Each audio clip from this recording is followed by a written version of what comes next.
The way I got into sea turtle research actually was initially with my experiences in high school. As a student, I went with the environmental club from my high school to a beach in Mexico where biologists were working to study the sea turtle population there. And this was a location where humans had a history of using sea turtle eggs, so they would harvest them to consume them or sell them. The populations were declining and the biologists were doing what they could to protect the sea turtles. And so it was also very fascinating to go along the beach and to watch the sea turtles in their natural environment and go through the nesting process.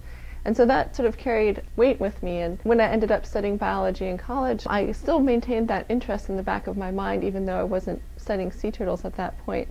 I continued on to do Peace Corps after college, and I worked as an agroforestry volunteer in Senegal, West Africa.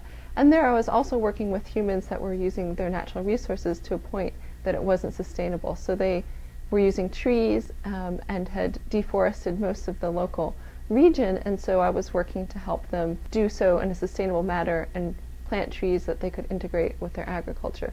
So I liked the mix of trying to help societies that relied on natural resources use them in a sustainable way.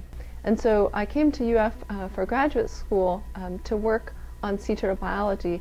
And ultimately, while I focused more on the biological side of understanding sea turtles, a lot of the work that I have done and my colleagues do is ultimately going to inform management and conservation and help us better protect the endangered sea turtle species.